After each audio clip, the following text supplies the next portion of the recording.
The world is full of the very rare and unusual, from our own planet Earth to the very farthest reaches of the cosmos. Whether natural discoveries are being made or laboratory experiments are being carried out successfully, scientific innovation changes and evolves from day to day, leaving us in a constant state of wonder and awe. So today, we will be going over recent discoveries that came about as a result of this innovation. World's first documented case of Siamese gray whales found in Mexico. In 2014, a pair of gray whales were found conjoined and unfortunately deceased washed up on the shore in Mexico. Whilst a devastating discovery, it was the first time conjoined gray whales had been spotted.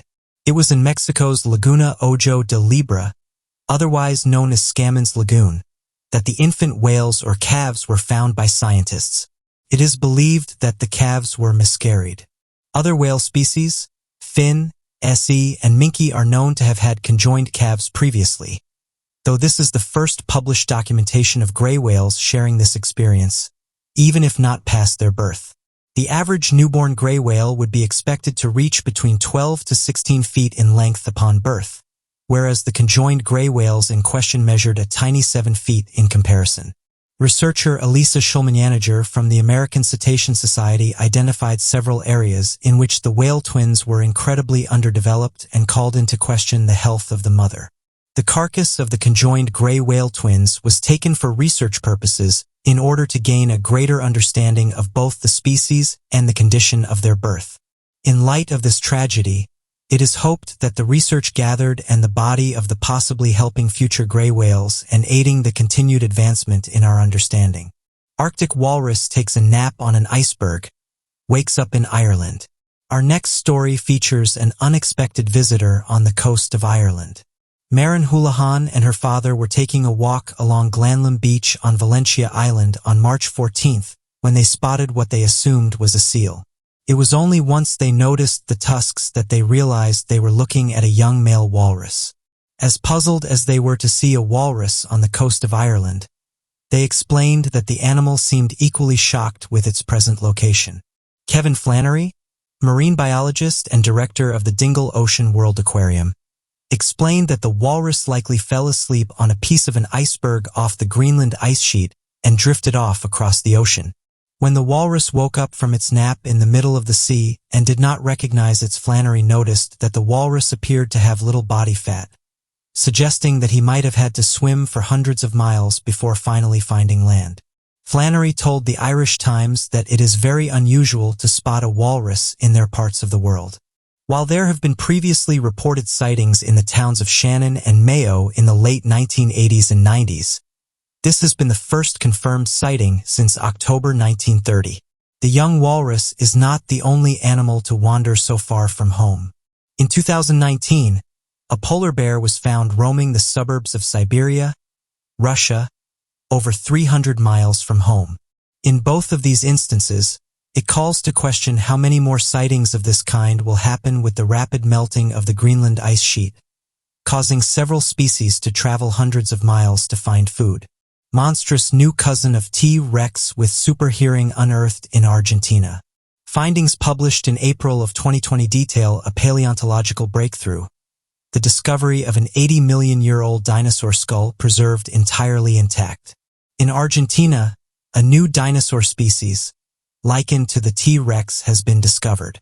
Though the new and improved model seems to be a whole lot more bizarre, sporting large claws, and a skull rife with horns, bumps, and deep-seated crests. In an attempt to remove any misguided notion that this is a cute creature, it has been named Luculin aleocranianus, a linguistically mismatched name creating a patchwork statement of the one who causes fear from indigenous Mapuche languages and Latin. This monstrous creature appears to have spanned 16 feet, and its other characteristics certainly paint a terrifying picture. From the sharp teeth to the large jaws, this dinosaur is built to scare prey. Perhaps its most distinctive trait, however, is its hearing. A powerful nose and what is being described as a unique sinus pocket was the perfect combination for hunting prey. According to Federico Giannichini, the lead author of the research documented in the Journal of Vertebrate Paleontology, This heightened hearing and smell would have given the dinosaur great capabilities as a predator. This predator is said to have lived around Africa, India, Antarctica, Australia, and South America, with the accidental discovery of this dino taking place in Argentino's Bajo de la Carpa formation. The hearing ability on this dinosaur challenges previous conceptions, giving us more information than we previously had and presents plenty of new opportunities for further research. Palama woolly mammoth. Before modern-day humans or Homo sapiens came a series of archaic humans of the same genus. They first spread throughout Afro-Eurasia during the earlier Pleistocene era, commonly known as the Ice Age. Later in this same era began the spread of early modern humans throughout the rest of the continents. It is during this late Pleistocene era that their final discovery on our list originated. In 2007, in a gold mine in the Kolyma Mountains in northeastern Siberia, a nearly complete mummified woolly rhinoceros was discovered frozen on the southern stretch of the Kolyma River. The animal was found to be female and believed to have fallen in the icy river at 3 or 4 years of age. The animal, which was dated using a rib fragment and a method of a radiocarbon dating method called accelerator mass spectrometry, was found to be an impressive 39,000 years old. The mummified remains were incredibly well kept, boasting a nearly complete left side including a thick gray skin, covered in brown fur across its still intact face and complete left ear. The creature's skull was found to be whole with its jaw still attached, along with the 2 horns atop its snout, which give the creature an appearance reminiscent to that of the modern-day rhinoceros.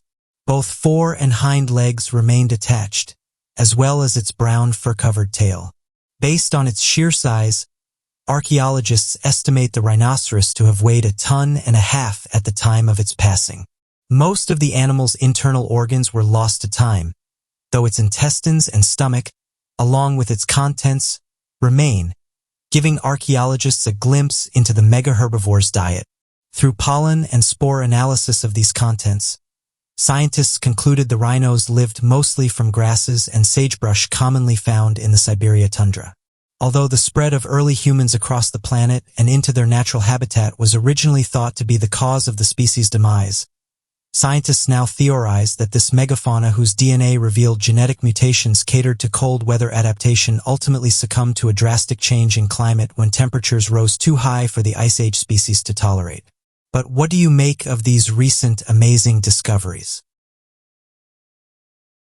Although archaeology may not be everyone's idea of a fun subject, when you start to delve a little deeper into it, the study of the human past through the examination of material remains reveals a most fascinating field of study. The digs in the desert to find Egyptian mummies or old Viking tombs that Hollywood glamorizes certainly have their place. But there is more to archaeology than just the film-worthy stuff.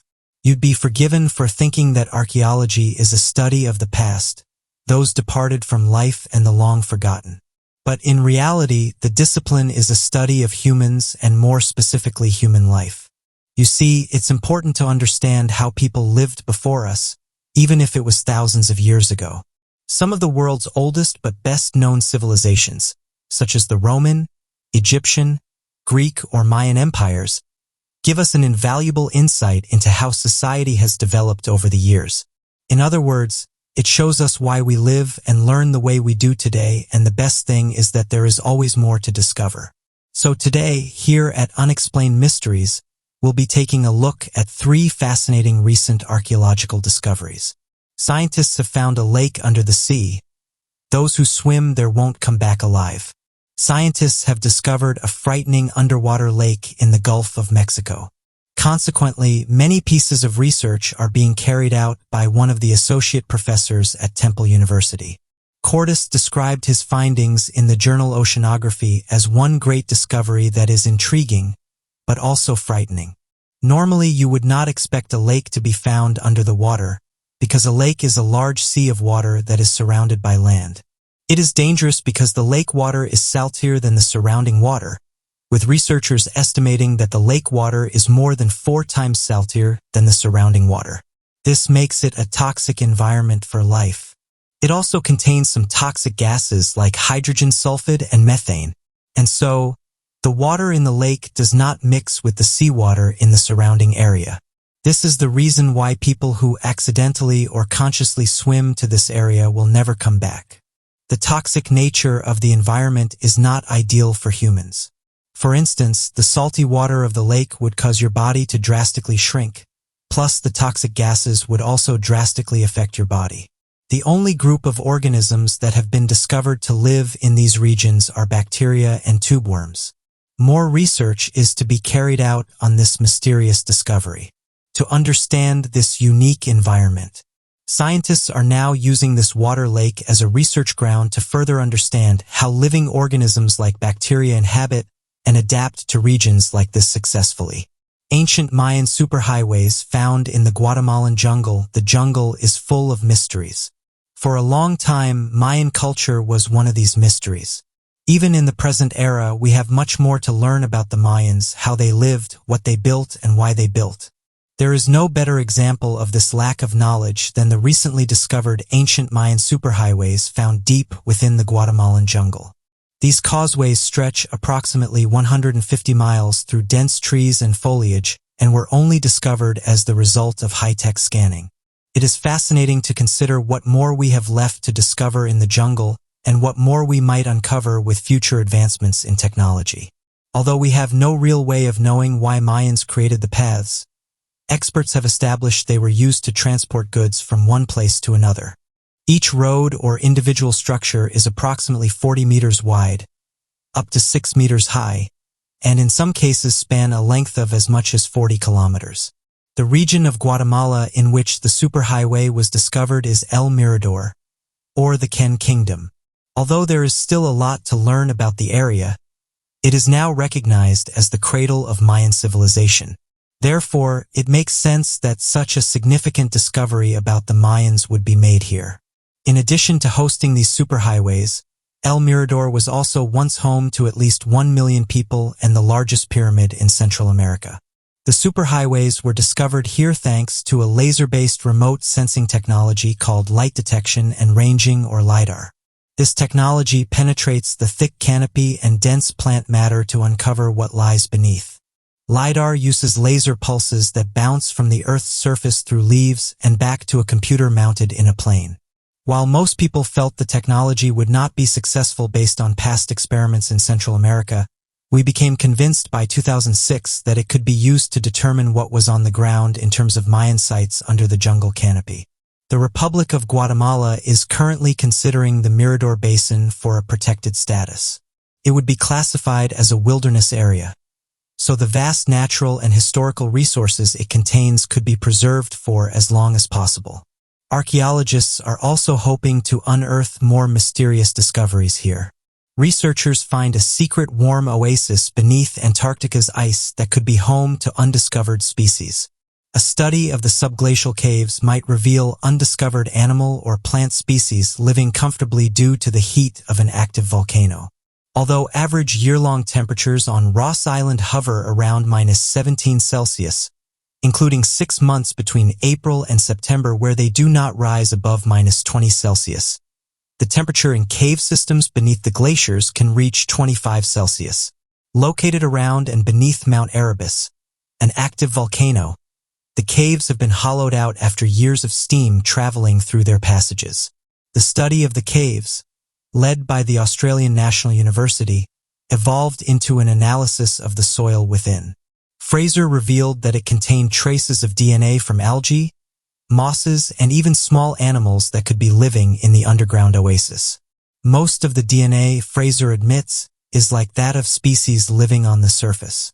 However, not all the sequences studied could be linked to a particular animal or plant group, meaning Fraser may be on the cusp of discovering new life forms as well. Because there are several active volcanoes in the Antarctic, co-researcher Charles Lee from the University of Waikato in New Zealand said, similar unexplored subglacial cave systems could exist across the continent. The research, originally published in the International Journal Polar Biology, said there are another 15 volcanoes in Antarctica that are currently active or suggest signs of recent activity. We don't know yet just how many cave systems exist around Antarctica's volcanoes, or how interconnected these subglacial environments might be, he said. Co-author Laurie Connell, a professor from the University of Maine, shared her colleagues doesn't prove anything. The next step is to explore the caves themselves, hoping to find the living proof the team needs. If they exist, it opens the door to an exciting new world. For millennia, humanity has been defined and shaped by the world around us. As the natural world grows and evolves, so too do we as a species. Looking back, it is incredible to see how far we have come. Looking forward, who knows what other exciting discoveries and changes lie in store? What do you make of these interesting discoveries? We learn that Mother Earth is capable of things we never thought possible. As science has progressed, we start to get a better glimpse into the ever-elusive universe surrounding us. These recent discoveries will remind you not only of the power of nature, but our human potential to understand it. So today we'll be taking a look at interesting discoveries and the facts. Animal chimp. Cannibalism, the act of eating the flesh of one's own species, is universally considered to be amongst the most abhorrent of human behaviors, with the gruesome practice condemned as a taboo in almost all human cultures. Yet, in the animal kingdom, cannibalism is a fairly common occurrence in some species and one that, as a natural and instinctive animal behavior, is viewed with much less disgust. Except in instances such as this one. In December 2014, a group of scientists led by Hitonori Nishi of Kyoto University in Japan, who were studying chimpanzees in Tanzania's Mahale Mountains, were shocked and excited to witness the exceedingly rare sight of a mother chimp called Devota giving birth, in full view of the 20 or so other members of the group. It is well known that females tend to hide away for a period before and after giving birth, an absence known as maternity leave. Yet more shocking and highly disturbing was what the scientists observed. For the first time ever, a few seconds later, a male chimp called Darwin from the same group snatched the baby from its mother the moment it emerged and ran off with it into the bush. So fast, in fact, that Devota did not have time to even touch her newborn. The researchers set off in search of Darwin and found him over an hour later sitting up a tree clutching and eating away at the remains of the infant chimp. As he ate it, bits of the infant's body falling to the ground were picked up and consumed by other chimpanzees. Although the scientists were unable to ascertain whether the baby had been taken out by Darwin or been born still, what the incident did prove was an indication of why female chimpanzees leave their groups in the run-up to and aftermath of birth, to protect their young from being taken out by unrelated males. This grisly behavior, repulsive as it undoubtedly is to humans, has an evolutionary explanation. First expounded by Charles Darwin, whereby males go to extreme lengths to procure a female with whom to mate and produce offspring of their own, thus enabling their genes to be passed down through the generations. This chilling yet fascinating story serves as a stark reminder of the importance of survival and the extremes that animals will go to ensure their bloodline can survive. Continues even to the extent of stealing and eating the babies of others in their groups. Something to remember when you are next at a zoo watching those cheeky chimps swinging around their cages pulling funny faces. Spear-wielding chimps. After watching the 1968 film Planet of the Apes, audiences were shocked to see apes wielding weapons. While firearms are not a likely tool for chimps, it is actually quite common for them to use tools like twigs and sticks for termite fishing and collecting ants from anthills. There is one group of chimps, however, that have developed a way to get their food using tools in a more violent manner. Researchers observing a population of savanna chimps living in southeast Senegal were surprised to see the troop crafting tools that they then used to hunt other animals. Jill Prout, survivor at State University, and Paco Bertolani of the University of Cambridge observed a population of chimps living in the Fongoli area and watched on as the chimps hunted their prey like humans. These chimps were taking sticks and twigs, breaking off any additional and sharpening the ends with their teeth to form spears. They were then using the spears to hunt bush babies, also known as galagos, which are small furry creatures that look like squirrels. They noticed that the behavior was almost uniquely exhibited by the females in the group. The larger males would hunt and subdue their prey, typically smaller green monkeys, using brute force. The females, on the other hand, would often be weighed down by their young and needed to develop a different strategy. Since bush babies sleep in hollow tree trunks during the day, the females identified an opportunity for easy prey. The researchers observed as the female chimps used their crafted spears to stab into the tree trunks to either injure or impale the sleeping creatures so they could pull them out of their nests and eat them. The young chimps would observe the females, and many began to pick up the strategy as well, meaning that this use of spears would be passed on to future generations. The researchers also found that this tool-wielding and hunting group was much more cooperative than most other chimp troops in Africa. The dominant males of the group actually allowed the smaller males and females to keep their prized food instead of stealing them for themselves. Most often in these troops, the smaller males, females, and young chimps get the leftovers after the alphas have had their fill. But this was not the case with this particular hunting troop. Living in a drier part of Senegal that offers less food and resources, these chimps were forced to learn to hunt in order to maintain their supply of protein. New parasitic wasps discovered. Wasps are feared by many people. Recent scientists conducting tests in the Amazon recently discovered 15 new wasp species. The researchers said that they only paralyze spiders, with them saying that the way they manipulate spider behavior is still pretty complex and unique. From appearance alone, these new wasps are already much larger and colorful than the ones we are used to seeing in daily life.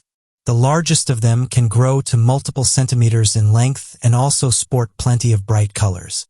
Their discovery proves that there is still a lot more we have to learn about our world's jungles. The way that they choose to unleash their parasitic tendencies is particularly interesting. It is the female acrotophus wasps that attack the spiders, with them ensuring that the sting is done while the spider is still in the web. Once the venom starts to enter the bloodstream, the wasp will then lay one egg on the spider. As soon as that wasp larvae hatches from its shell, it will then burrow in the spider and start eating it. According to researchers, the method of controlling the spider's behavior in such a way is to ensure that their offspring survive. Not only do they get a place to temporarily live, but the spider can also function as their food source to aid their growth. Many scientists have noted how the behavior of the affected spider was particularly interesting complex. Before the spider eventually succumbs to its inevitable end, it does not spin a normal web. Instead, the parasite wasp controls the spider to the point where it makes the arachnid spin a special web, one that protects the growing wasp from predators. That alone is what makes these new wasps an exciting source of intrigue for many researchers. In general, host manipulation is a rare phenomenon in the natural world. That is why these wasps provide a new mystery to explore as life in the jungle is further studied. Belgian farmer accidentally moves the border of France. We tend to believe that country borders are, in our modern time, set in stone, but apparently this is not the case, as a Belgian farmer managed to spark controversy by re-establishing the French border. When an enthusiastic historian was walking in the forest between the two countries, he noticed that the stone, which symbolized the boundary between Belgium and France, had been moved a whole 7.5 feet. It turned out that a nearby farmer moved the stone because it was in the path of his tractor, unaware of the importance of the stone, and with the stone he moved the entire portion of France's border. For the most part, both the Belgian and French populations have been able to laugh about the situation, although state officials are somewhat antsy over the move. The slightest move of a border brings with it tons of paperwork and establishments to sort out. The current border spans 620 kilometers, and the border was established in 1820 after Napoleon's infamous Waterloo defeat. The stone's original placement dates back to 1819, when the border was initially planned out. The mayor of the Belgian town where the border lies commented on the matter jovially, "I was happy my town was bigger," but the mayor of the French town opposite the border, Bousigny-sur-Loch, was less amused. All those involved agreed on one thing, however, that a border conflict ought to be avoided. Currently, the plan is to make the Belgian authorities contact the farmer and have him return the stone to its original location. Though if that does not happen, the case will be taken to the Foreign Ministry of Belgium and might cause another Franco-Belgian conflict, with the farmer risking criminal charges if he refuses to comply. The Treaty of Kotlik is a historical that is responsible for the formation of the border. There are several smaller treaties involved under it, signed by France back in the 19th century, but these treaties failed to solve all the Franco-Belgian problems of the territory. For the next few years, from 1820 until 1825, the French and Belgian people argued over the border's exact positioning. Borders of the 19th century in general were a thing of nightmares with countless revamps, especially when it came to French borders with rivers bursting or rerouting, which in turn required revised border discussions with the neighboring nations. The borders had to move again after the 1914 to 1918 conflict when Alsace-Lorraine was returned from Germany under the Treaty of Versailles, which prompted debates of whether the Franco-Belgian border should also be re-established, but the discussion was abandoned soon thereafter. It is fortunate that Belgium and France have such a great political-social relationship because there have been reports of locals moving and even vandalizing other countries' border landmarks as symbols of rebellion between neighboring nations with poor social-political connections. The fact that both France and Belgium took the accidental movement of the border in comedic stride helps avoid conflict. But there is always the potential for future problems. As much as we like to believe we handle things better than leaders of our past, it is easy to fall into a conflict with other countries regarding borders and civil rights. But what do you make of these recent findings? Observing and studying the complexities of space is likely a daunting job indeed, considering the infinite stretch of mysteries that lurk beyond the reaches of even the most modern and powerful telescopes. Attempting to solve even one of these mysteries is a process that could take years and is aided by satellites and the sharpest minds alive. The discoveries that we have made in recent years have still been incredibly monumental towards advancing our understanding of space. So today, we will be looking at 3 new cosmic discoveries and what they showed us about the complex inner workings of the final frontier. We may have found the most powerful particle accelerator in the galaxy. One of the many aspects of space that has long puzzled scientists is the question of where exactly the most powerful of cosmic rays come from. These high-energy streams of electrons, protons, or elemental ions are produced in a variety of ways and have varying energy levels. Generally, the higher the energy level of the ray, the more difficult it is to locate.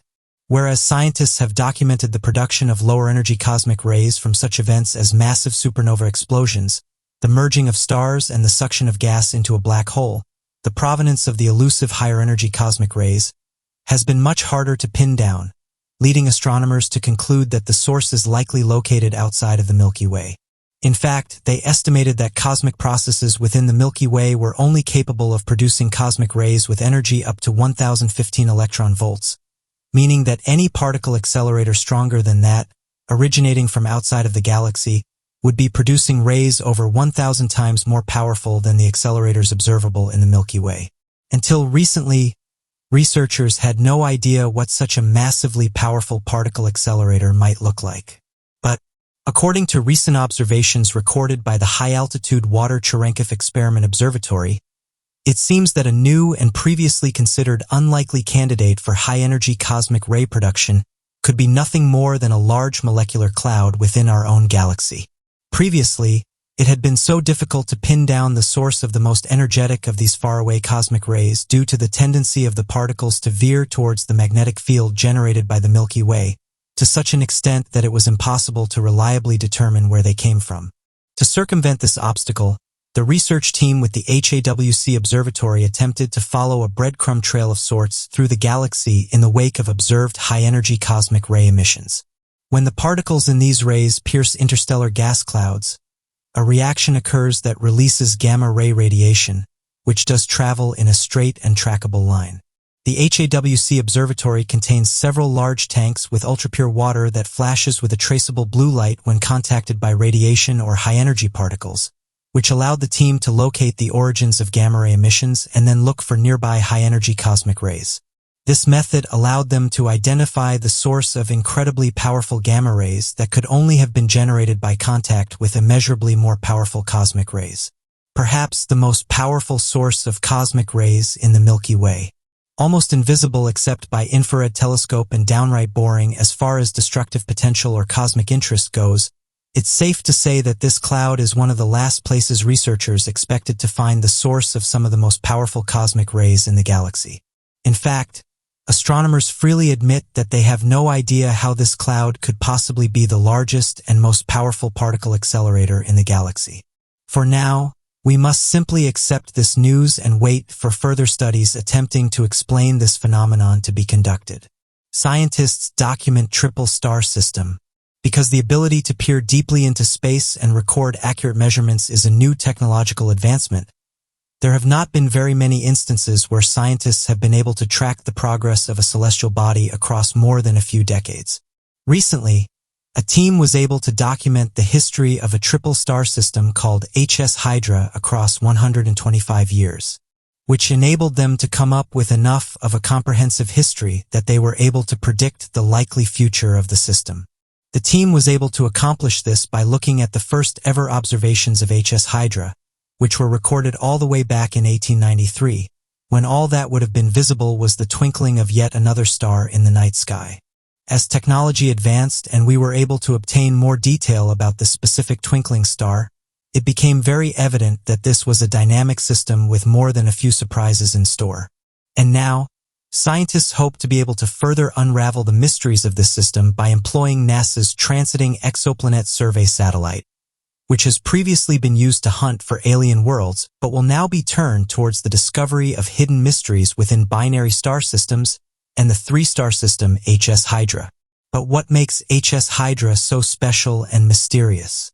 For starters, it stands out from typical dynamic binary star systems due to the simple fact that, in 2012, astronomers observing the well-studied system with fresh eyes noticed that it was composed of 3 stars instead of 2, and these stars blink in and out as eclipses viewable from Earth. Long before this fascinating fact was known, early astronomers were recording and immortalizing HS Hydra. In fact, the first images of it were taken in 1893 and had to be captured on glass plates that were changed out in the dark of night. From that point on, HS Hydra was frequently documented using both glass plate photography and logbook entries recording original observations from early astronomers. Today, even without including the glass plates, whose images have been compromised over time, over 1,000 images and observations remain to include within the timeline of this system. That researchers working on the project even described it as a time machine telescope looking back into the past. Because of this amazing history that researchers and scientists were able to compile, we now have a thorough understanding of the history of HS Hydra, which will hopefully allow us to peer into the future of the three-star system using the observations of TESS. Never has such complete history been able to be observed, and astronomers are thrilled about the possibilities for research and knowledge that might lie within the mysteries of this system. Toy 178. Our own solar system is not the only example of a series of planets relentlessly orbiting a central star in our universe. In fact, there are hundreds upon hundreds of star systems with their associated orbiting planets, and those are just the ones that we have discovered and documented. One of these systems is located within the constellation Sculptor, which is a small dimly lit bundle of stars in the southern sky. In the system known as TOI 178, at least 5 planets orbit a central star, making up one of the longest chains yet discovered in a planetary system. This formation, which is just over 200 light-years away, is well studied by those seeking to understand the formation and evolution of planetary systems due to the brightness of its central star and the strange variations in the densities of the associated planets. The planets that make up the system operate under a chain of Laplace resonances, which refers to the periodic measurable gravitational influence that orbiting bodies exert upon each other, which is expressed as a ratio. Essentially, for every orbit made by one planet, a discrete and predictable number of orbits are made by each of the other planets. This rhythmicity also means that all 6 planets align at predictable times in their respective orbits. Resonance in general, but especially in systems such as this, likely plays a large role in the stability of the solar system, and having a hallmark example close enough for intensive study is incredibly exciting to astronomers, especially considering that the outer 5 planets make up the largest resonance chain yet documented. Within the system, the planets themselves have also been of interest to researchers due to their wide variety of densities. The inner 2 planets have densities that are like that of Earth, while the outer 4 planets have much more gaseous densities and are comparable to Neptune and Jupiter. although TOI-178 is rather one-of-a-kind as far as planetary systems go, because we know there are so many systems that we have yet to discover and this specific system is located so close to Earth. Astronomers believe that such a large configuration could be relatively common. Most of the information that we know about the system has been recorded by the European Space Agency's Cheops telescope and a telescope at the European Southern Observatory's Paranal Observatory, but scientists hope that much more information about TOI-178 will be brought to light as studies continue. By studying this well-illuminated system so close to Earth, researchers hope to shed some light on the details of planetary systems, both discovered and undiscovered, and increase their understanding of the laws of the systems to be found throughout the universe. What do you make of these scientific discoveries? The world around us is there for us to explore, whether that be up and out in space or looking at incidents a little closer to home. So today, we will be taking a look at 3 mysterious and interesting discoveries. Big Bang formed crater causing glow in sky. Back in 2013, some reindeer herders were going about a regular working day when they stumbled almost literally across something rather out of the ordinary. A crater measuring a staggering 4 meters in width and an estimated 100 meters in depth. For a kilometer surrounding this crater, lumps and chunks of ice, soil, sand and other debris after they presumably erupted from the Earth. This crater, tucked away on the secluded Taimyr Peninsula in the Krasnoyarsk region, lies just 440 kilometers away from a number of other mysterious giant holes which also appear to have been relatively new arrivals to the landscape. In an effort to understand how these holes were formed, the lead scientist in investigating the site, Dr. Vladimir Epifanov, said that there had been rumors of an explosion in a comment in which he stated, "There is verbal information that residents of nearby villages at a distance of 70 to 100 kilometers heard a sound like an explosion and one of them watched a clear glow in the sky." This unexplained explosion seemed to have occurred approximately 1 month after the Chelyabinsk meteorite, a superbolide that entered the Earth's atmosphere in February 2013, passing over Russia. Plenty of residents and locals appear to have made the assumption that another object falling from space exploded, causing the crater, yet both the explosive sound and the bright light that reports claim accompanied it have not yet been explained. Data following the initial discovery of the site presented trends that showed it expanding, with the size of the crater increasing with each survey. Over the course of 18 months, it was measured as having increased a grand total of 15 times at an accelerating pace. We assume that today it is reaching even greater dimensions, though with no recent surveys of the site, we have no way to definitively know this. Between the expansion of the Taimyr crater and the changing landscape surrounding it, some people have expressed concerns about a nearby lake.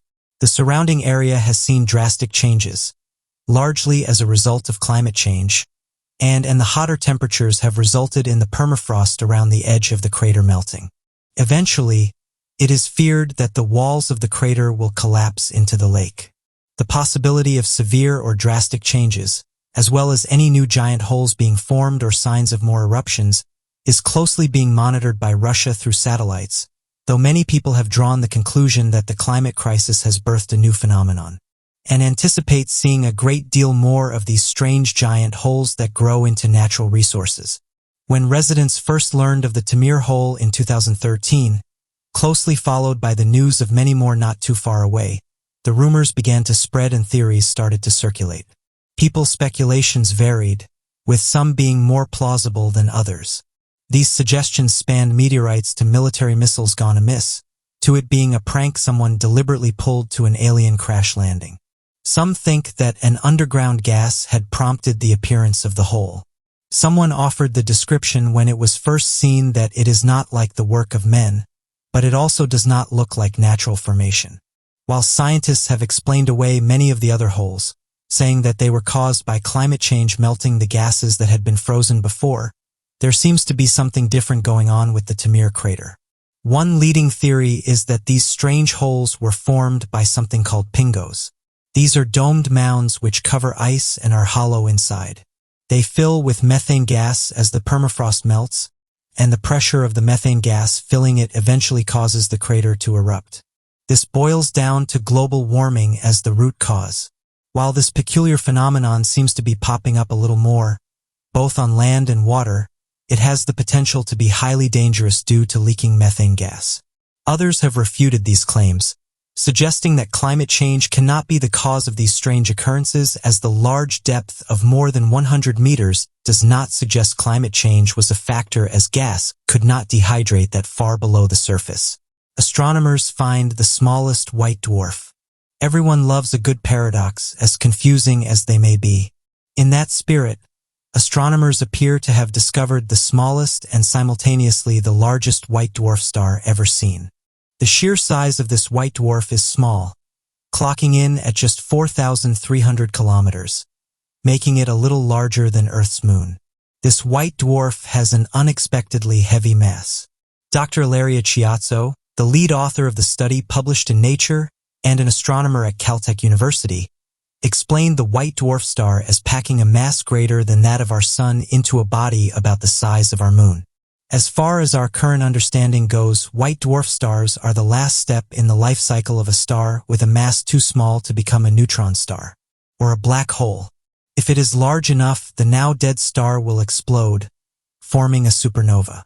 This particular white dwarf, the small but heavy ZTFJ 1901-14858, was formed by two smaller white dwarfs merging together, combining their masses to create a sum mass just below the number we would usually see them explode at. This combination created a white dwarf that is tiny in physical stature but has a mass 1.3 times that of our Sun. Dr. Harvey Richer, an astronomy professor at UBC and an author on the paper, explained that this could act as a test to give us more information on white dwarf stars, allowing us to confirm, deny, or amend our current theories and understandings. He explained, current theory holds that the more mass a white dwarf star possessed, the smaller it would become. This is completely the opposite of what one would normally think. It continues to elaborate, explaining that for the mass of a white dwarf star as large as ZTFJ 1901 plus 1458, we would expect it to be as large as the Earth at least, and not as small as the Moon. Now scientists are speculating what will come of the strange white dwarf star. Will its mass make it big enough to evolve into a neutron star? A fate usually reserved for stars bigger in size than our Sun. The research team do not seem to find this too implausible, suggesting that the dense number of electrons and protons forming neutrons in its core and the pressure from the electrons against gravity could result in the star collapsing when enough electrons are removed.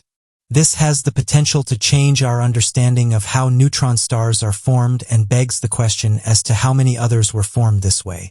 Though this does all depend on if this hypothesis is correct, all we can do now is wait and observe.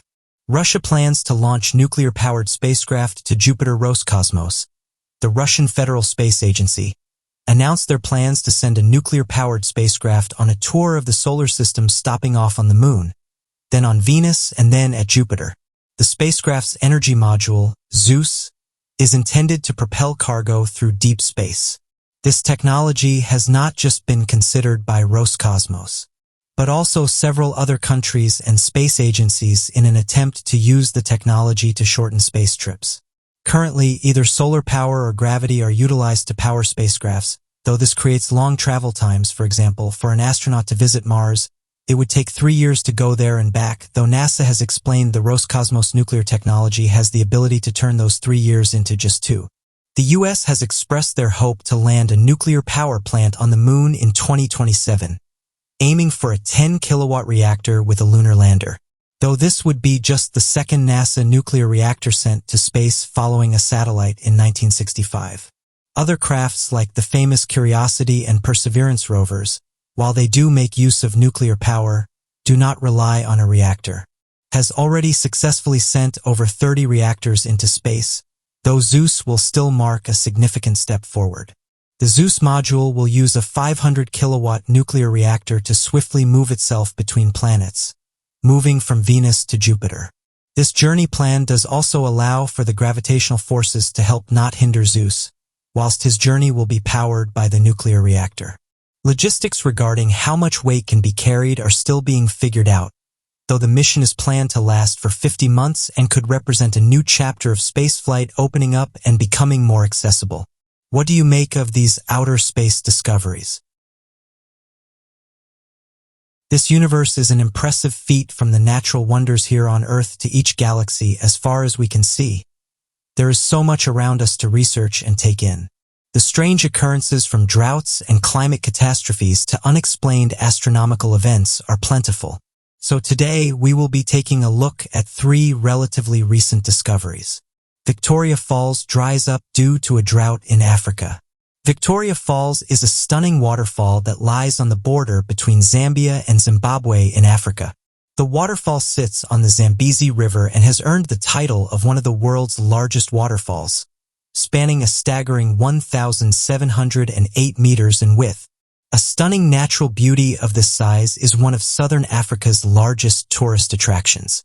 Though a particularly harsh dry season in 2019 has left people worried about the impacts of climate change on Victoria Falls. 2019 saw the worst drought in 100 years as it swept through Africa, slowing down the cascading waterfall to a small trickle, dripping its way down. Now it is expected that the hot weather that comes with dry seasons slows down the water in Victoria Falls, though the tourist attraction has never suffered quite this greatly. Officials commented that the 2019 decline in water levels was much more extreme than anticipated. Now, many are quickly turning to blame climate change for the drastic turn in the water levels. Dominic Nyambai, a man who sells his craft work in a shop in Livingstone, on the side of the border lying in Zambia, commented that in previous years when it gets dry, it's not to this extent. This is our first experience of seeing it like this. He continued to explain that he and other sellers by Victoria Falls are dealing with the consequences of the drought firsthand. With fewer tourists making their way to the waterfall, there are fewer customers for Nyambi and other shopkeepers to sell their products to. It is only in recent years that the climate crisis is being taken more seriously, with some doubting whether real action being taken even today. World leaders have met and discussed plans and possible solutions in plenty of climate change conferences, though many fear that these steps are simply too little too late, with some places already feeling the effects of this disaster. In the south of Africa, the damage we as humans have had on the planet is already being felt. Taps are running dry and crop failures have left an estimated 45 million people in dire need of food. A turn towards sustainable energy is necessary, though the reliance on hydropower for Zimbabwe and Zambia has proved to be somewhat dangerous. The countries have faced power cuts following the drought since the Zambezi River, on which the Victoria Falls lies, has been left dry. Some areas of Victoria Falls have been left bone dry, leaving only stone behind, while other stretches of the waterfall have a low water supply, a steady trickle incapable of fascinating tourists or fueling the hydropower plants at the Kariba Dam. Data collected from the Zambezi River Authority has shown that this is the lowest water flow since 1995, which places the 2019 statistics significantly under the long-term average. Zambian President, up until August 2021, Edgar Lungu, commented that this drought serves as a stark reminder of what climate change is doing to our environment. It is undeniable that climate change is an ever-present, looming threat. Some scientists are hesitant to blame climate change singularly for the impact of the 2019 dry season on Victoria Falls. A hydrologist at the engineering firm Pori and an expert on the Zambezi River, Harold Kling, explained that climate change is considered over a decade, not a year. We always see seasonal variations, and one year is likely to be worse than the one prior at some point. But looking over a decade, we can see the long-term patterns and trends at hand. Kling said, "It's sometimes difficult to say this because of climate change, because droughts have always occurred. If they become more frequent, then you can start saying, okay, this may be climate change." Kling continued to explain that climate models had predicted dry years much more often in the Zambezi Basin, but that the droughts themselves are already somewhat frequent, with the last one before 2019 being just 3 years prior. Furthermore, some have suggested that the excessive heat possibly linked to climate change that was causing the droughts was also delaying the monsoon. This means that there are no large rain events and there is less of a steady income of rain, so the dry season feels much harsher and much longer. All of these factors combine to leave the Victoria Falls struggling from a lack of water, from a lack of tourists, and from the uncertainty that lies ahead. Climate change is a very real crisis and a battle we need to take more seriously, whether it is the sole factor behind this drought or one of many bigger reasons at hand. Young galaxy surprises scientists with its impressive bulge. Scientists are on a mission to find what else is out there. Space is vast and limitless, so that question does not exactly have an easy answer. In 2020, however, one particularly exciting discovery was made. Astronomers discovered a young galaxy that seemed similar to the Milky Way. The new galaxy, given the catchy name SPT 041847, has been likened in characteristics to our own galaxy here on Earth. However, this newly found galaxy is a great distance away from us, meaning the time it takes for the light to travel to Earth is so long that when we look through our telescopes at it, we see how it looked 12 billion years ago, making it 1.4 billion years old. Whilst 1.4 billion is still a relatively large number, in the context of how old galaxies, planets, and other celestial objects may be, this is a very young galaxy. Some observations of SPT 041847 showed what we would have anticipated seeing in early galaxies, though some observations were a little more unexpected. Stars formed at a rapid pace in this galaxy, though when the universe was so young, there was lots of gas available. Something more surprising is that despite the seemingly sporadic activity, this young galaxy had a rotating disk and what is being described as a galactic bulge in its middle. This structure was surprising to experts but not unfamiliar. This is the same structure our galaxy, the Milky Way, has today. The similarities between SPT 041847 and the Milky Way are limited and may not be permanent. Our Milky Way has what is referred to as a barrel spiral shape, made out of lengths of stars and gas described as arms. This arm shape is not visible in SPT 041847 at all. Some scientists think this galaxy could evolve into a different type of galaxy completely and become elliptical. Being able to observe as this galaxy evolves and changes means we will be able to predict what will happen to others and possibly find out how the Milky Way evolved. Francesca Rizzo, a PhD student from Germany's Max Planck Institute for Astrophysics, said, "The structures that we observe in nearby spiral galaxies and in our Milky Way were already in place 12 billion years ago. This means that there could be less changes taking place over time than what we first thought." Scientists first spotted the galaxy using the Atacama Large Millimeter-Submillimeter Array. ALMA is comprised of 66 antennas throughout the Chilean desert, which, when combined, creates one telescopic lens. A technique called gravitational lensing was used to conduct these observations, where the light of a neighboring galaxy was used to magnify the light of SPT 041847.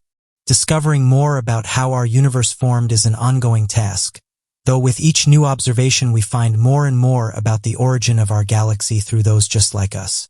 Supermassive black hole traps 6 galaxies in a spider's web. Observations from 2020 research has revealed that in the early stages of the universe, 6 galaxies were trapped in an orbit around a supermassive black hole.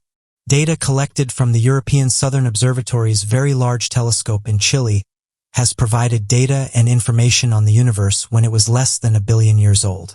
Black holes have long been a mysterious subject. Even cartoons show them as teleportation devices or dangerous objects. Really, there is a great deal we do not know. Even though we know so little about them, they are quite common and are often found in the center of galaxies, including the Milky Way. This data came from an effort to try and unpick the mechanics of supermassive black holes, but have left us with more questions than we started with. Some think that the gas-filled environment that these black holes started in is what has led to the quick growth. The spider's web-like structures are thought to have grown out of dark matter. Unfortunately for us, this is another area of astronomy that we do not really understand. As more research develops and as our understanding of complex matters improves, we will hopefully be able to uncover more and more about the mysterious phenomenon we continue to stumble across. The world is a remarkable place, from the natural wonders being ruined by the climate crisis to the most distant galaxies. What else could we discover next? What do you make of these recent discoveries? This man posted an interesting video to social media, showing a large object piercing the clouds. After the video was submitted, it was shared to several groups who tried to get to the bottom of what it was. The man said that he was looking out the window of the plane that he was on and spotted something strange in the distance. He said that he quickly got out his camera and started recording, noting that whatever the object was, it could clearly be seen from quite far away, and that it appeared to have 4 large arms that pierced the cloud line. People then started to speculate what it was, with some suggesting that it may have been a nearby mountain. Although there's various mountains that's over 20,000 feet, it's hard to judge how high this plane was at the time the footage was taken. Clouds appear all throughout the troposphere, with high clouds ranging from 10,000 to 60,000 feet. However, the individual gave away their location at the time the footage was taken, and when they saw this object they were flying from Bogota to Medellin, with them saying that they only know one mountain in this area and this wasn't it. They also said that the plane was flying at high altitude during the sighting, and that there wasn't anything else around during the encounter. Noting that if you look towards the bottom of the footage, there's no mountain areas or places of high elevation. One person said the following: "You can tell this plane is flying at high altitude, and I'm going to trust what the person who's recording it is saying, as I've never flown above this area before. It does look strange though. To me it looks like a giant object with 4 arms that's just sitting in their clouds. I've never seen anything like this before." Not everyone was convinced though, and said that the person who took the footage may have got their bearings wrong, and that they were flying through a mountain that was peering through the cloud line. And the reason it looked strange is because the clouds are surrounding certain parts of the mountain, giving off the illusion that it has 4 large arms when it doesn't. However, once again people went back to saying that there's no evidence of any mountain areas when you look at the bottom of the recordings, saying that you'd see some type of indication of something if it was truly a mountain. One user said the following: "I've been riding on planes my whole life now and I've never seen anything like this. I'm not sure what to make of it. When mountains go through the clouds you normally see quite a few of them, not just one small section, and you don't see them that look like this." End quote.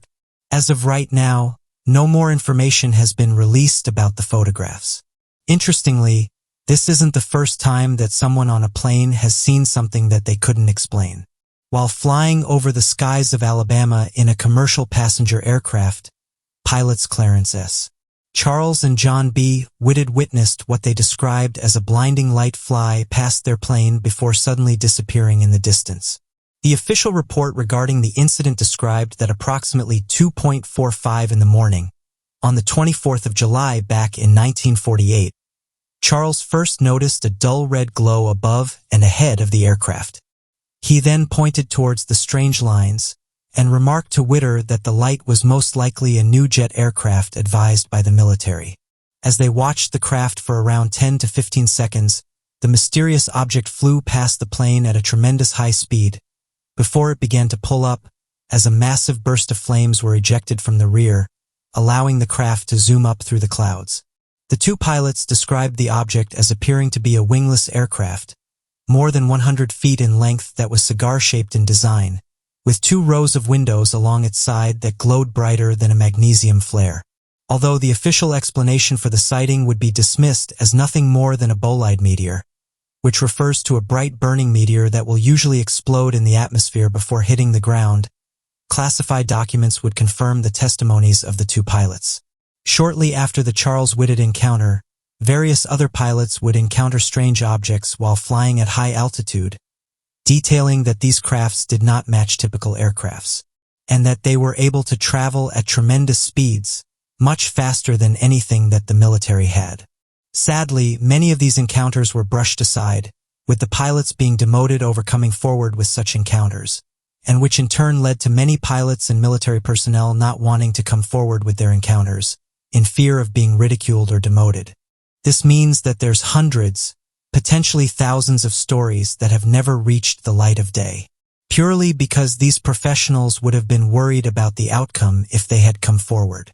In 2007, 2 experienced airline pilots on separate flights reported seeing the same mysterious object hovering off the coast of Alderney.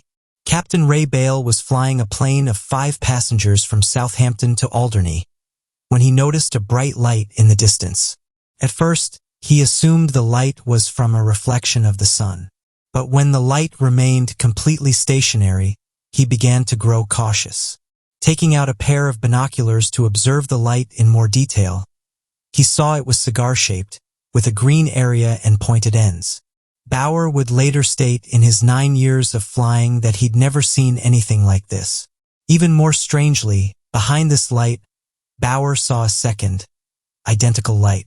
Conscious of the safety of his passengers, continued with the flight. After landing, Bauer asked the passengers if any of them had seen anything unusual, and a number of them reported spotting the same stationary and luminous light in the distance. Some were so convinced by what they'd seen they agreed to submit a report to go public with their sighting. When Bauer relayed what he'd seen to air traffic control, he was told a similar Patterson's flight had been further away from the lights than Bauer's, but he too had reported a yellow and beige lightened. The sightings did not end there though. BBC Radio Guernsey reported that a couple had been on a walk that afternoon, and once they returned to their hotel they inquired about the two bright yellow lights in the distance, saying they were above Alderney. Even more concrete evidence came in when it was shown that Jersey Airport's primary radar had registered the presence of two objects in the area. Boyer and Patterson were both convinced that they'd seen mysterious flying aircrafts. Skeptics have argued against them and instead proposed that the two lights were either a military aircraft, a sundog, or Earth lights. Firstly, for some the description of the two lights could have been military aircrafts in the local airspace. But the presence of such aircrafts would be extremely dangerous and illegal. And notably, the Ministry of Defense and French military both issued statements and said that they had no part to play in any potential military exercises.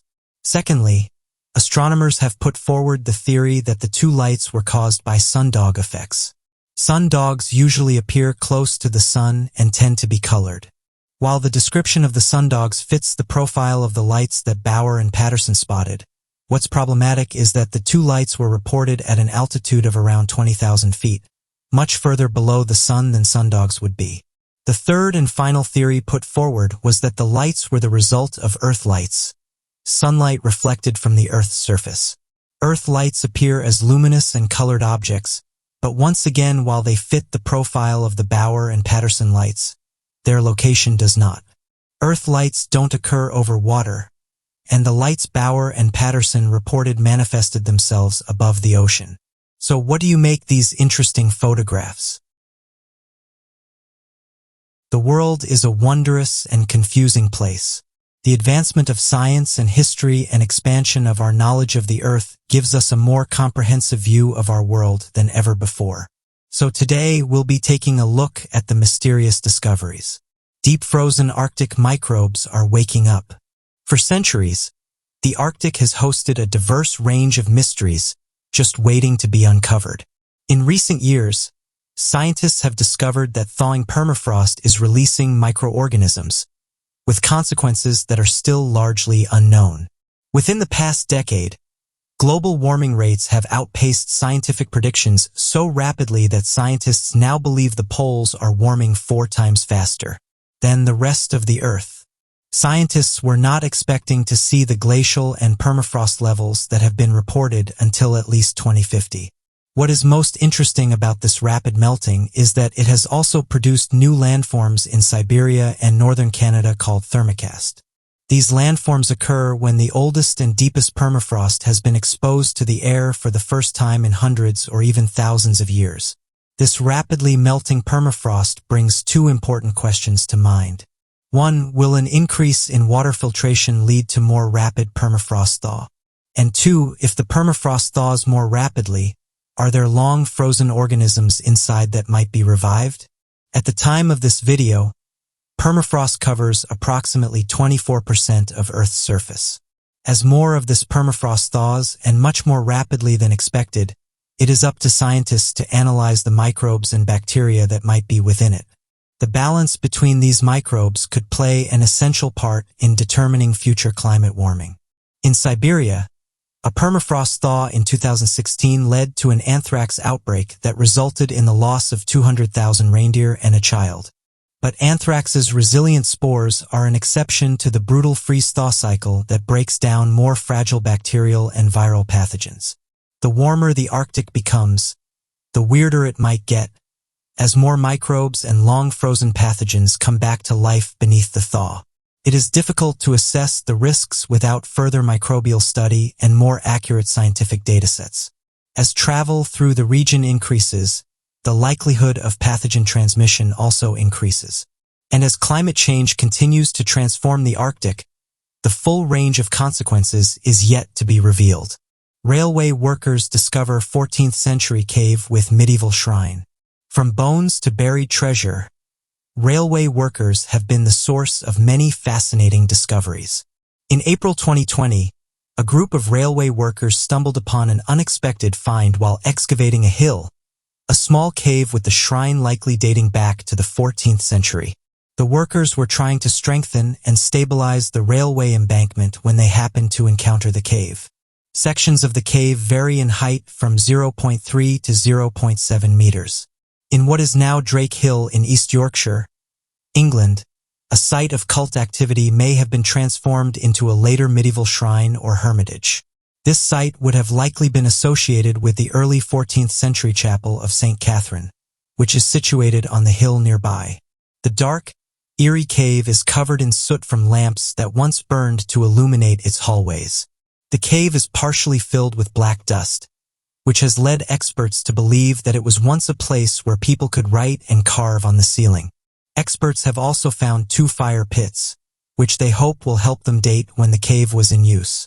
Mark Killick, Network Rail Wessex route director, said, "This is an unexpected and fascinating discovery that helps to visualize and understand the rich history of the area.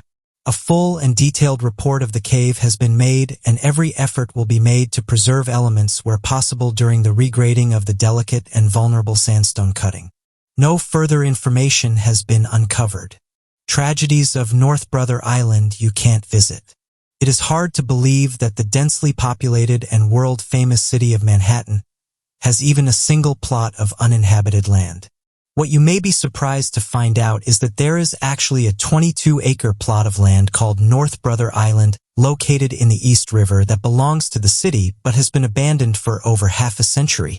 While it is not open to the public, satellite images and documentary footage reveal that the island has been entirely overgrown by plants, and all that remains are the crumbling ruins of the 12 buildings that once stood.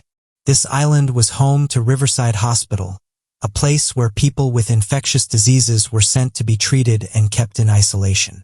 Diseases like tuberculosis, yellow fever, smallpox, and typhus were rampant at the time, and the city needed a place to care for these contagious patients, without risk of further infecting New York's population. Mary Mallon, more commonly known as Typhoid Mary, was the most notorious resident of the hospital. She was the first ever documented person in the United States to be an asymptomatic carrier of typhoid. Mary had been a cook for many of the wealthy families in New York, and suddenly many of them were quickly becoming ill with the contagious typhoid fever. When trying to determine the origins of their illness, the only common denominator was that Mary had cooked for them. Unaware of her condition, she unknowingly infected over 50 people, 3 of whom lost their lives. Mary refused to believe she was a carrier and denied any possibilities that she was the one responsible for the spread of typhoid in her community. To her horror, she was forcibly quarantined on the island against her will by local authorities. She spent nearly 30 years incarcerated in the hospital. She passed away of a stroke in 1938.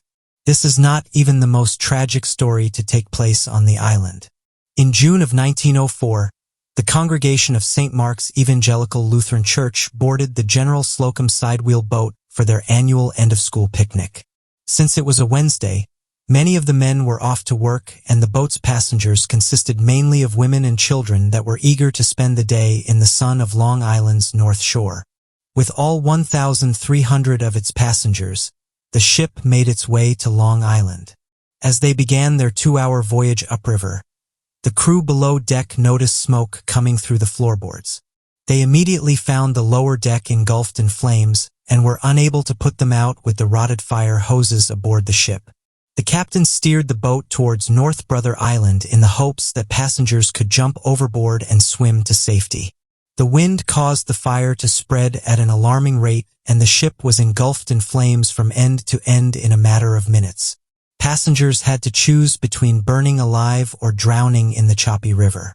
The boat sank in shallow waters 25 feet from North Brother Island, where the residents and staff were able to get people out of the water and treat their burns. They watched as hundreds of lifeless bodies crashed into the shore. 1,000 people lost their lives that day to the fire. The water. The hospital was repurposed twice, once in the 1940s for veterans housing, and then as a substance rehabilitation center that was shut down after widespread reports of staff corruption. It has been abandoned ever since and is now a bird sanctuary. Great white shark versus giant squid, what comes to mind when you think of the scariest creature in the oceans? Did a great white shark swim right in? Well, you would not be wrong, they certainly can be frightening. Also known as the largest predatory fish on the planet, they boast an average length of 15 feet and can weigh up to a massive 5,000 pounds. With a powerful torpedo-shaped body whose tail sends them speeding through the waters, they with their 300 serrated and triangular teeth. However, they might not be the all-fearsome predators you think they are. In fact, evidence suggests that they could even be prey to some larger sea creature out there. That is exactly what a newly released study proves. As scientists believe that somewhere out there in the large Pacific Ocean, these great white sharks are being attacked by massive squids. How so? By the large scars and sucker marks found on the sharks. Although this might sound too similar to a classic prehistoric animal battle movie, there is documented research that such encounters have occurred. They mostly take place in Guadalupe Island near the Baja, California coast.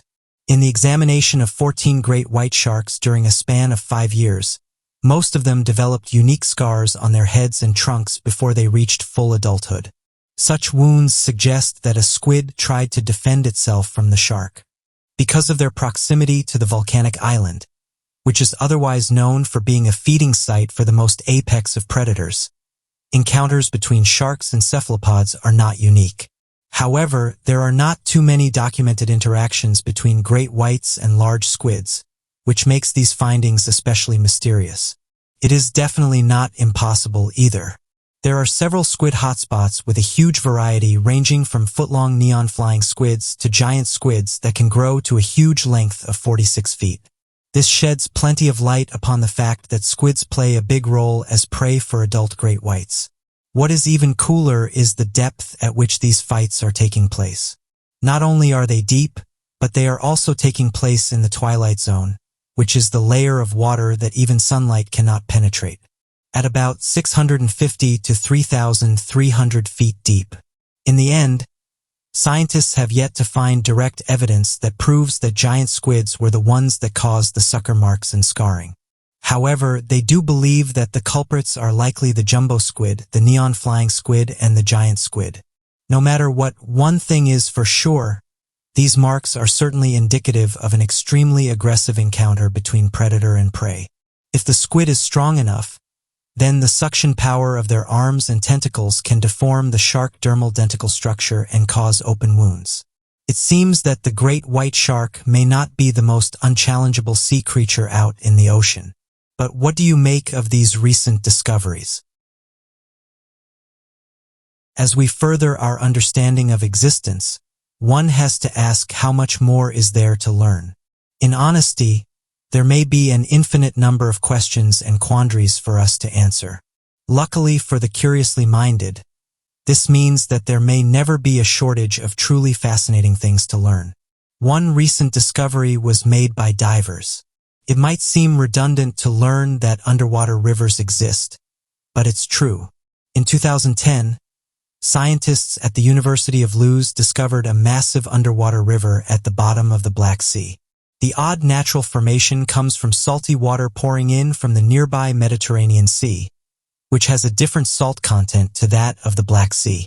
But there's even more interesting examples of underwater rivers. By hopping over continents and traveling to the Yucatan Peninsula in Mexico, you would be able to find a biome of thick jungle, littered with sinkholes that are filled with rain and groundwater. One of the biggest of these sinkholes, also known as cenote, the Angelita hides within it, an underwater river 30 meters below the water's surface. The river is caused by the meeting of fresh and salt water, and is of keen interest to scientists. But studying this hidden river is not as easy as you might expect. Beneath the water, the river is surrounded by thick plumes of hydrogen sulfide, which would kill anyone unfortunate enough to breathe it in.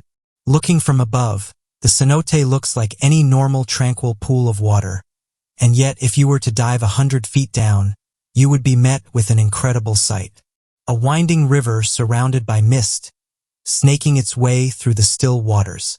With only a cloud of toxic gas in their way, researchers have dived right into examining the cenote, equipped with specialist diving equipment that keeps them safe from suffocation and drowning. Hydrogen sulfide is a colorless gas that reports these smells like rotten eggs. Because it's over 10 feet thick or 3 meters, it can make diving into it incredibly dangerous, with divers risking extreme disorientation as they delve deeper and deeper. A keen diver like Corey explained himself about what it feels like to head into somewhere so deadly. Once through the cloud, it turns into a night dive, and you need to use your torches.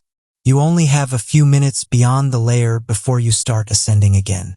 It's a murky landscape, with petrified trees sticking out of the cloud. My aunt believed that cenotes were the gateway to the underworld. And yet, after visiting this one in particular, I can see why. Corey was quick to say that it's one of the most difficult and advanced dives he's ever taken part in. Luckily, thanks to people like him, we can learn more about these fascinating underwater structures. Another interesting discovery is that of the explosive underwater volcano eruption that was seen from space. A recent volcanic eruption in the oceanic kingdom of Tonga has produced massive plumes of ash and smoke, easily visible from the space. The photos detail what appears to be a huge spot in the middle of the ocean, almost evocative of the Great Red Spot on Jupiter. As the mostly underwater volcano erupted on the 13th of January, huge amounts of volcanic material were sent into the atmosphere from Tonga. According to information released by the Tonga Geological Services, the ash clouds reach 12 miles or 20 kilometers. Satellite probes orbiting the Earth have captured stunning images of the volcanic event, with researchers noting that it's currently still ongoing. The volcano had previously erupted in January of 2021. However, this most recent eruption is much more greater in power, roughly 7 times that of the last one. The current eruption triggered a tidal wave that spread to Tonga's capital, and officials issued tsunami warnings to all islands in Tonga, as well as the possibility of acid rainfall. The awe-inspiring aerial photographs were captured by the NALAS, or the U.S. National Oceanic and Atmospheric Administration GOES-WEST satellite, an Earth-orbiting probe that allows for weather forecasting, storm tracking, and meteorological research. In the images taken just this week by GOES-WEST, massive ash clouds as well as gravity waves are visible. Imagery has also been taken with RGB technology, allowing researchers to pinpoint the dispersion of volcanic ash and sulfur dioxide through infrared.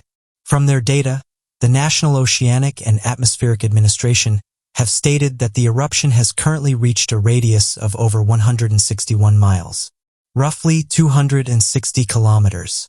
Waves were reported to have reached nearby Australia and New Zealand, as well as far as Japan and the west coast of North and South America.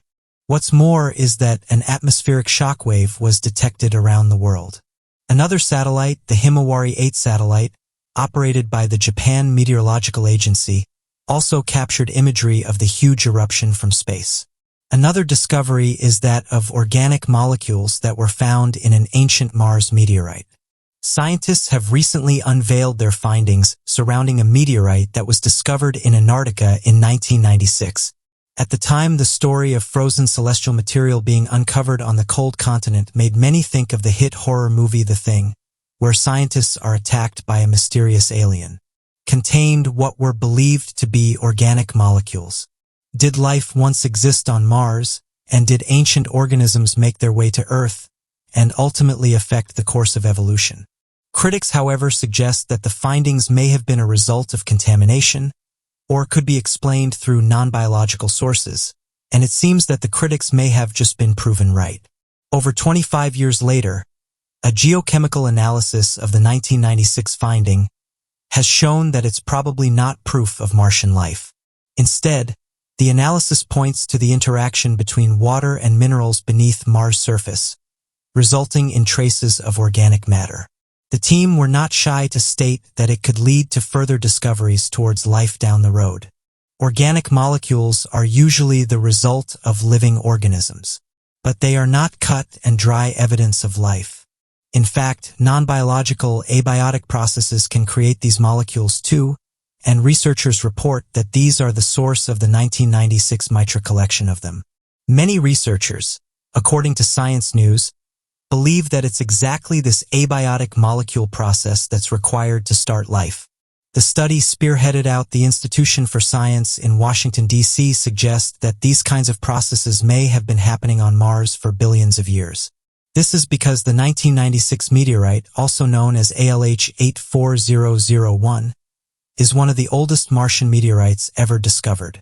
Along with other discoveries made in recent years, research has pointed in the direction that Mars may have had organic material been created for a very long time. These organic chemicals could have become the primordial soup that might have helped form life on Mars.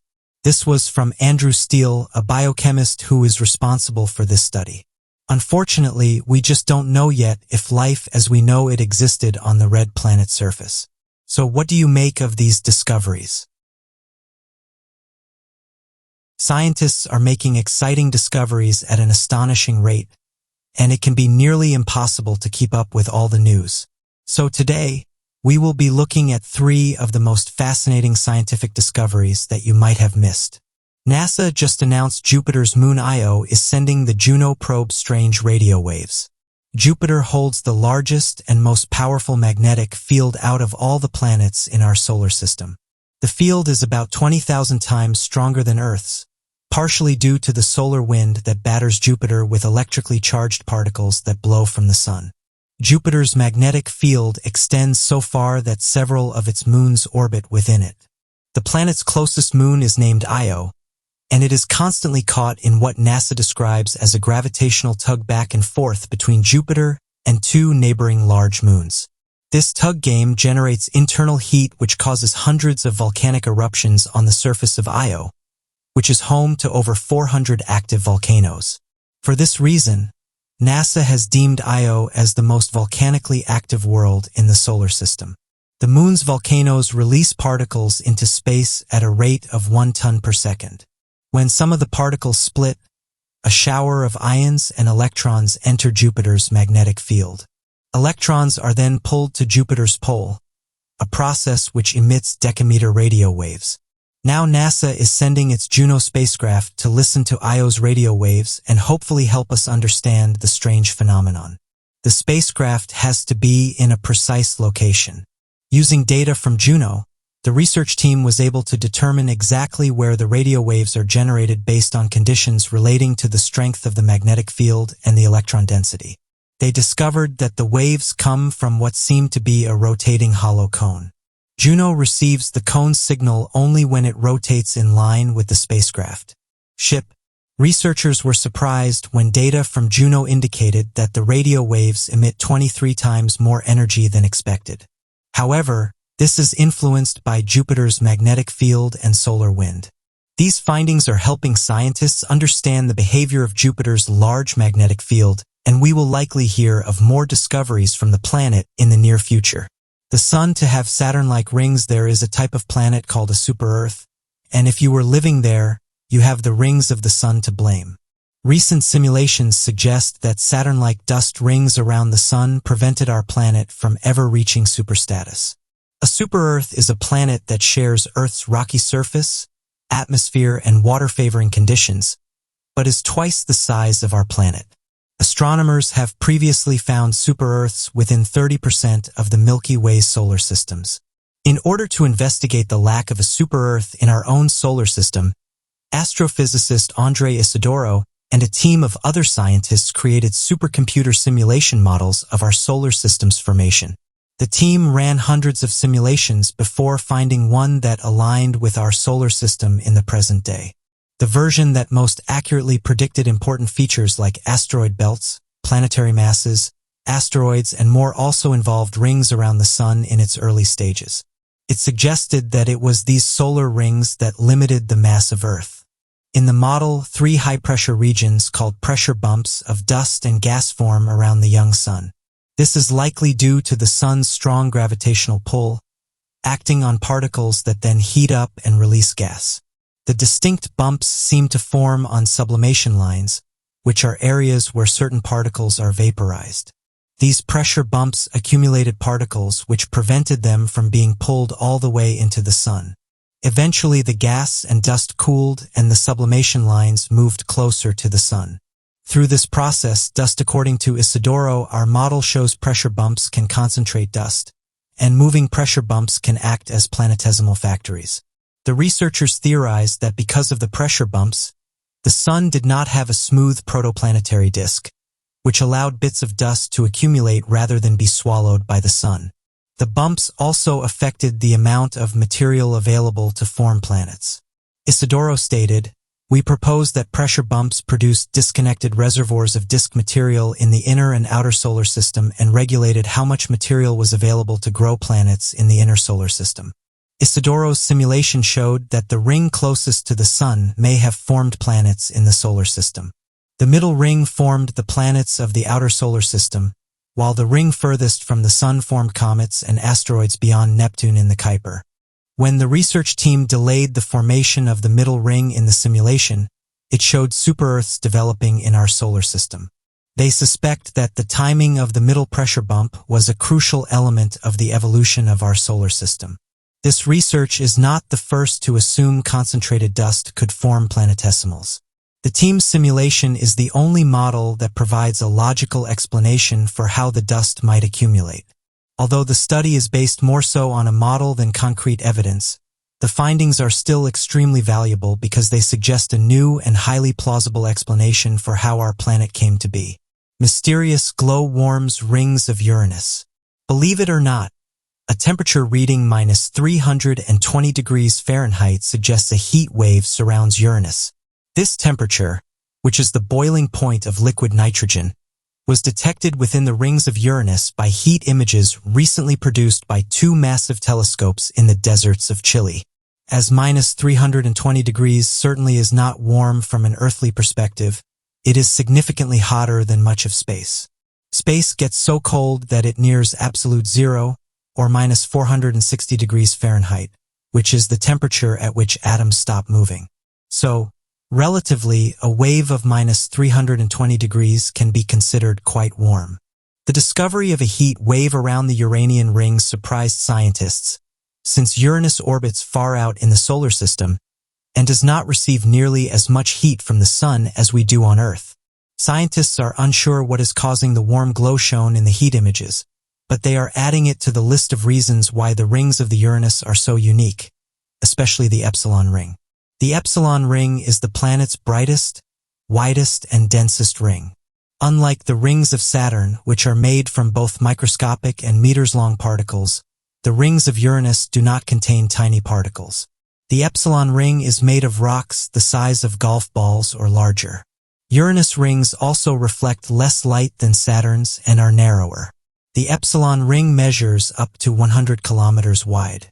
Saturn's rings measure up to tens of thousands of kilometers. Because Uranian rings are darker, extremely large telescopes are required to spot them, and they were not discovered until 1977. Astronomers hope to learn more about the mysterious composition of the rings. It is possible that smaller material is merging together or something is pulling it out. Scientists are also eager to learn if the source material is the same or different for all of the rings. Rings can be formed through a variety of processes.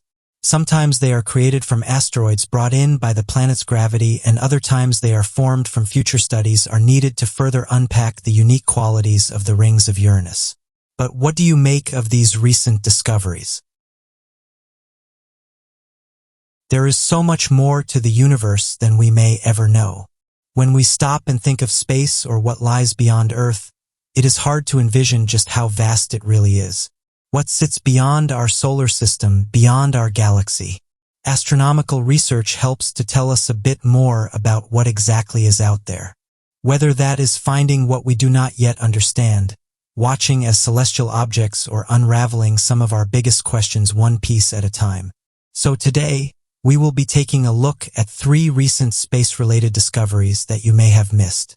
NASA's TESS exoplanet mission finds strange signals coming from dusty object. The Transiting Exoplanet Survey satellite has been on the search for exoplanets, planets that exist outside of our solar system. The satellite aims to detect small fluctuations in the brightness of a star, caused by a planet passing in between the star and TESS itself. However, planets are not the only thing that can break this cycle, meaning that it is more than just exoplanets that TESS has data on. In 2019, researchers spotted TIC 400 799224, a celestial object that experienced drastic shifts in brightness. Over a matter of just hours, this object became 25% dimmer. TESS rotates position per month, though is not the only resource available to use for this research. Data from the All-Sky Automated Survey for Supernovae and the Las Cumbres Observatory was also used. Between this mismatch of data, scientists were able to carefully piece this puzzle together. Astronomers believe that TIC 400 799224 is a binary star, being circled by 2 other stars, one of which is pulsing every 20 days or so. What causes the pulsing? The current suggestion is that it is caused by a big cloud of dust near the star, possibly caused by collisions with small planet-like objects. The scientists cannot be certain as to how the dust appeared. As answers are given to one question, more answers appear. Clock-like particles could help scientists understand the Big Bang. The Big Bang is just one theory on how our universe began, in the observable way that we know it to be today. Not everyone agrees with this theory. It is the leading precedent in scientific circles, though we still have plenty of questions about the theory itself. For example, if the Big Bang made the universe as it is today, was there anything at all before the Big Bang? The current theory is that shortly following the Bang, in the very early moments of the universe existing, the cosmos underwent inflation. This was a rapid expansion in which space grew faster than the speed of light. Cosmologists believe that the theory behind inflation makes a lot of sense and answers questions that would go unresolved without it. For example, it helps to explain why the universe is so even, why it mostly looks the same even in different directions. Some new research has come to light that has sparked conversations by critics. This data suggests that this theory needs initial conditions that are simply dubbed unlikely. Co-author of the study, Professor Avi Loeb, the chair of astronomy at Harvard University, explained that the most natural plausible models of inflation have been ruled out. She continues to explain that the theories that remain act as a catch-all and can fit any scenario. She describes them as flexible, not scientifically rigorous. In light of this, a new theory has been developed, addressing and amending the assumptions made by inflation. Inflation models only worked if the universe began as one point in matter and energy, a singularity. However, with the idea that there was nothing before the Big Bang, the idea of a singularity is not only improbable but impossible. So what new idea supposedly fixes these issues? Effectively a rebrand, the new suggestion is a big bounce, where the cosmos began from an earlier already collapsed universe before our own began. Loeb says that this accounts for the structure and layout of the universe the same way inflation can, but does not have contradictions regarding a singularity. The next step is to test the different models and theories to try and draw a conclusion as to which seems to best fit. The research team seems to have narrowed this down to quite a specific hunt to confirm the idea of a universe before the one we are in now. The search is on for large particles described to move in a regular pattern and rhythm. They have been likened to the pendulum on a grandfather clock. Qing Chan at Harvard University used a roll of film analogy, explaining that these particles will tell us how these frames should be played. If an earlier universe has collapsed, it is believed that these clock particles would emerge once again and could be detected in our current universe. Another researcher said that finding these would falsify the entire inflationary theory. It is no secret that scientists tackle the big questions. But is there really anything bigger than finding out how our universe began? Black hole is forging a new type of star at the center of the Milky Way. Black holes are more than the frightening, life-threatening obstacles sci-fi television makes them out to be. These are celestial bodies that have experienced gravitational collapse. This means that nothing can escape them, including light itself, which is what makes a good basis for a movie plot. A black hole becomes supermassive once the mass exceeds m, being the millions to billions of times the mass of the Sun. Currently, the largest official category for a black hole is supermassive. As far as current observations show, most large galaxies have a supermassive black hole at its core, holding together its structure. Even our very own Milky Way galaxy has a supermassive black hole at its center. Our galaxy's black hole is found in the constellation Sagittarius, the ninth sign of the zodiac in astrology, falling in between the dates November 22nd and December 21st. No prizes for guessing why it was named this, but the Milky Way's black hole is called Sagittarius A star. This black hole is in a continuous metaphorically growing state, engulfing and drawing in stars, dust, and other matter. Scientists say this is forming a stellar megalopolis billion times denser than the area of the galaxy within us in it. It has already been established that this constant feeding on stars leaves them having to get into a fight of sorts to keep their space place. Though a 2020 study has revealed that this battle can turn into more than just friendly competition. In this new study, published in the scientific journal Nature, the astronomers detailed 6 objects making their way around Sagittarius A star. Very own black hole. The authors of the study gave us the description: oblong blobs of gas, and note that they are significantly larger than Earth, in fact several times the size. These so-called blobs have been named G1, G2, G3, and so on until G6 respectively. Whilst their appearance is seemingly unfamiliar, the research team reports that they have noticed the behavior elsewhere. Are said to be behaving in a manner similar to small stars, though they can inch their way relatively close to the edge of the black hole without being destroyed. So the question at hand is, what exactly are these objects? Are they odd bundles of gas, or are they some form of star? The authors of the study seem to be walking a line between the two, proposing the idea of some sort of hybrid.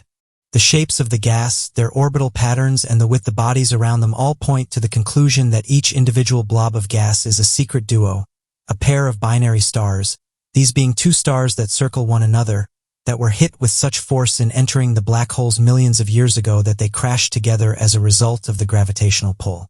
The huge impact made here then means that all this time later bursts and clouds of gas and dust continue to come out of the clouds after the crash. Andrea Getz, a professor of astrophysics at the University of California, Los Angeles, said, "It's possible that many of the stars we've been watching and not understanding may be the end product of these mergers." This study is not the first we are hearing of the mysterious G objects. In 2005 and 2012, the first 2 of the groups were spied. Though due to their orbit following Sagittarius A star, astronomers dismissed them as gas torn from a fading star, a much less intriguing puzzle. It was when G2 neared the edge of the black hole without any damage occurring that the astronomers began to ask more questions. The research team spent years looking at the core of the galaxy from the W.M. Keck Observatory in Hawaii, looking for the 4 other G objects. These mysterious objects seemed to be regular dust clouds until they neared the edge of the black hole, warping and stretching them. As the working theory is still the binary stars idea, there is not definitive proof. It is very plausible that these strange objects could be something else entirely. As research continues and more observations take place, we might unravel this mystery once and for all. And what do you make of these outer space discoveries? There are mysteries all around us, and we are fascinated by what we cannot understand. Inexplicable phenomena are discovered every day, keeping our curiosity piqued and the prospect of actually knowing the world around us a foreign concept. So today, we'll be exploring 3 fascinating discoveries taking you from the heart of the Milky Way to the unearthed ancient Egyptian practices from many millennia ago. Egyptian god Osiris tomb discovered. In what has so far been described as an eerie discovery, archaeologists in Egypt have uncovered a structure which they believe to be a tomb for the Egyptian god Osiris. Many centuries ago in ancient Egypt, Osiris was the infamous god of the underworld, the Egyptian equivalent to ancient Greece's Hades, if you will. The unearthed structure has a blackened appearance and is thought to be a tribute to this god, potentially used for rituals by pharaohs to form a connection to Osiris and channel his powers. The god of the afterlife was associated in many important ways in ancient Egyptian culture, for he was also the grantor of life. Pharaohs and other wealthy members of society thought they could be brought back from their departure from life with eternal life through Osiris if they paid for the necessary rituals to perform this. Hence, honoring and respecting this god was incredibly culturally significant to pharaohs and Egyptians who could afford it. In fact, even during life, honoring Osiris was an established part of Egyptian culture. Every year, the legend of Osiris, his scorned lover, and his brush with passing over being scattered across the Nile, chopped up into 14 pieces before being reborn himself, is remembered as a passion play to keep his legend alive. Back to the tomb. Uncovered at the Algona necropolis near the Luxor region of Egypt, archaeologists have now estimated that the tomb could date back to as far as the 25th dynasty, or in other words 760 to 525 BC. Upon further exploration, they were lucky enough to find complete shafts, a chapel, a hallway, as well as more holy sentiments such as eternalizing his honor. The incredible intricacies found in this tomb, such as a corridor lined with figures of armed guardians thought to protect it, show how much there is to discover about an ancient civilization which was so beautifully rich with culture. There are many ways of life which we know very little about, but wonders of ancient Egypt never cease to amaze. Magi, one of the biggest structures in the Milky Way. Did you know that hydrogen was actually only formed several thousand years after the universe itself? The most basic atom there is and crucial to so many elements of life, quite literally. Hydrogen was first formed about 370,000 years after the collision which gave rise to our universe and is a key component in many cosmic beings such as stars, clouds, and planets. It is the most commonly occurring element in the universe. Scientists report that it is still in fact difficult to always detect the individual hydrogen clouds in the interstellar medium. As such, astronomers struggle to accurately track and study the early formation of star structures, which also means it is hard to monitor galactic evolutions which change via these processes. All of this makes the recent discovery of Magi all the more impressive. Discovered less than a week into 2022, a group of astronomers from the Max Planck Institute of Astronomy observed and recorded a huge hydrogen gas cloud filament in our very own galaxy. Named Magi, it is said to be located some 55,000 light-years away on the complete other side of the Milky Way. The noteworthy bit is that Magi is one of the longest ever observed structures in the Milky Way, and 130 light-years wide. The longest other known hydrogen gas clouds usually measure around the 800 light-year mark in length for comparison. From further highly technical experiments carried out to verify factors such as velocity, radiation, and wavelength of Magi, the astronomers were able to confirm that Magi is indeed one coherent structure, which supports theories made by a previous team from roughly a year before this. This time, though, it can be marked down in the record books as having been proved to be legitimate beyond reasonable doubt. The team, elated with their find, are now analyzing Magi's elemental composition to figure out how the hydrogen behaves within the filament. So far, they know that Magi contains a concentration of roughly 8% molecular hydrogen compared to the overall mass. But continue researching as they remind us there is so much more still to discover. One of the fastest spinning stars is spitting out gamma rays. Phenomenal on many levels, a star which spins at a mind-shattering 707 times per second also spits out strong gamma rays, it has been found. The neutron star, which is located at least 4,400 light-years away from our own planet, is a celestial entity known as a pulsar. Pulsars are very dense.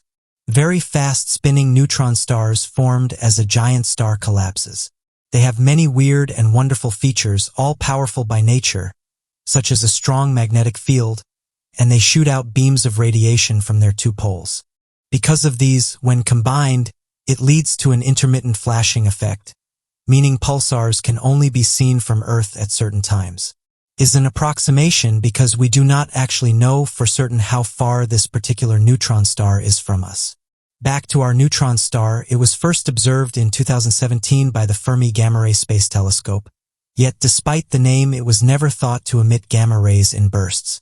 This said, as time went by and astronomers gathered annual and consistent data on it, they detected pulsing radio signals from the star, such as the fact that it is the second fastest spinning neutron star ever discovered, bested only by a record of 716 spins per second recorded in 2006. As mentioned before, with the star being a pulsar, it has been really difficult for scientists to accurately gather data on it. Its estimated distance and location are based on data relating to its whereabouts, according to radio measurements. However, due to extreme heat differences around the pulsar itself, an unclear graphic means that optimal measurements make it seem 13,200 light-years away. Furthermore, scientists are not yet sure why gamma rays were not detected back in 2017. Guesses have been that the star's orbit could have changed between now and then, making them more sensitive to our technologies. However, there is no evidence that this is the case. Given the already subtle nature of data able to be gathered from this pulsar, it seems we may have to wait another few years to find out the whole story, or at least a little bit more as to why it is so mysterious. What do you make of these interesting discoveries? The research taking place in various fields each day is outstanding. From the latest medical news to the most out-of-this-world astronomical discoveries, there is plenty to get caught up on with the advancements being made. So today we will be taking a look at 3 new discoveries. Astronomers find 2 new galaxies hiding behind curtain of dust. Sometimes things are not always as they seem. A group of astronomers have been looking for a sample of distant galaxies, though their expectations had to be reassessed when they uncovered 2 seemingly invisible galaxies hidden behind what is being described as a curtain of dust, tucking the galaxies out of sight. The researchers used the Atacama Large Millimeter Array, or ALMA, to conduct their research, tracking, capturing, and analyzing radio waves.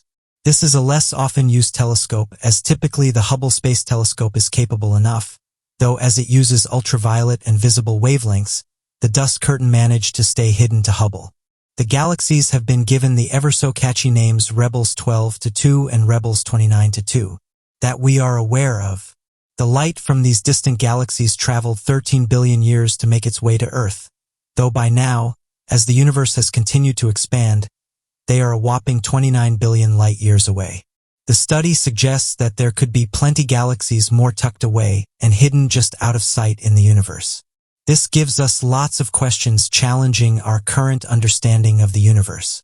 The new research that between 10 and 20% of the galaxies from the early universe could now be concealed behind dust clouds. This study serves as a reminder to the benefits of moving away from the status quo, and the research team used the Hubble Space Telescope. We could have remained unaware of these galaxies for decades, possibly even centuries. Alien organisms could hitch a ride on our spacecraft. We are in an exciting age of space exploration, with space companies worldwide expanding across more and more impressive horizons. Though as we continue our research, looking at exoplanets and searching for life, we could run the risk of encountering more and more problems too. Some scientists have begun to express concern that alien organisms could become an invasive species harming us here on Earth, or that we might be causing problems elsewhere, introducing our Earth organisms to alien environments. Think back to your science lessons at school. We know that ecosystems are fragile. Here on Earth, humans have caused problems beyond repair, letting organisms invade new environments they would not reach otherwise. Australopithecina CD being introduced to Australia, where it stunted and threatened the eucalyptus trees native to Australia. Imagine if this happens on a much greater scale. We are not evolved and adapted to deal with alien biological threats of this kind. With Earth being in isolation by our nature as a planet, It is safe to assume that devastation would be even greater having never encountered any organisms other than those that are our own. Could it be smart to stop trying to intentionally find and interact with alien life forms? Should we stop the search? While the idea of invasive species is frightening, scientists do acknowledge the risk of biological contamination like this is low, though with every mission out there it does increase. Realistically, the changes of an organism surviving the intense conditions of outer space while clinging to the outside of one of our spaceships and making it back to Earth are the harsh environment does limit the possibility, though that does not mean we should not remain cautious. There are some regulations in place already to help ensure the safety of us here on Earth and any potential life on the planets we could be visiting. NASA and other big space agencies have long been aware of these risks, and so planetary protection policies have been in place since the 1960s, designed to look after all parties involved. Some scientists have expressed concern towards private space exploration, namely SpaceX. SpaceX's aim to travel to Mars with the SpaceX Starship program, coupled with their lack of agreement to adhere to the policies in place, all has presented a cause for concern. Researchers are suggesting an increase in the severity of the biosecurity protocols surrounding space travel. This includes a focus on detecting possible contaminants early on, and having a series of procedures in place to respond to these threats quickly and efficiently. So whatever you think about alien life out there or are concerned about how finding alien life might go for us, there are plenty of plans, research, and theories in place. It does not stop the age of space exploration from being as exciting as it is. Slice of human brain is kept alive in a petri dish for 12 hours. A huge part of science we all want to advance in great leaps and bounds is, of course, medicine. A breakthrough study has seen scientists successfully keep a piece of human cortex alive in a petri dish for 12 hours, something that has never been done before and marks the potential for significant medical progress. Being able to observe and experiment with a 1 centimeter slice of human brain could lead to better drugs and treatments for diseases we know to be fatal. Emma Louise Louth, the lead researcher of the project, working at the University of Copenhagen, with the help of her team, was able to take quick action after taking a sample of the patient's cortex, making sure the tissue could survive. These steps involved the regulation of temperature and oxygen, cooling the sample down and making sure it stayed oxygenated. Then submerging the tissue sample into a mixture of ions and minerals that was designed to mimic that of cerebral spinal fluid. This all was intended to keep the sample alive, ready for observation. In a press release, Louth revealed that this cortex brain sample stayed alive for 12 hours. That is 12 hours of research opportunity we have not had before. This complicated breakthrough has bridged a gap between animal studies to humans. Louth said in her statement, to borrow an analogy from another researcher, mouse studies versus human studies are basically like looking at a Nokia 3310 when trying to repair an iPhone. They have the same basic functions, but there is much greater complexity in the human brain. Animal studies have been a point of contention for years. Animals are simply different to us as humans. While the brain may work in a similar manner, how can we accurately determine that the processes within are the same between a human and a human mouse? We already know that there are significant differences between the types of cells and receptors within humans and mice, so being able to use humans helps drastically. Louth and her team were able to look at the dopamine-enhanced connections between neurons in humans and mice. This means that the neurotransmitter we consider engaging with reward strengthens the connection between neurons in the human brain. In short, Louth and her team looked at how dopamine is different in humans than in mice. In practical terms, this has real-life application in terms of testing drugs. If we are able to keep these brain tissues alive long enough to observe effects, we will be able to see how the different species' neurotransmitters react differently to various drugs, meaning we know what will work best for humans, not mice. Of course, when studies begin to work with human brains, there are ethical considerations to be considered. And no, these concerns are not whether it is unethical to plunk humans in mazes and make them run for cheese.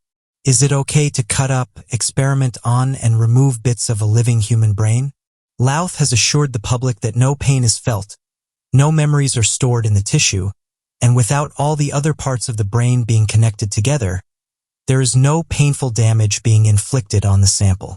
So, if we can perform these studies on emotionless brain samples, why would we continue to work with living animals? The opportunities this study presents in terms of both scientific validity and the ethics and well-being of animals is monumental.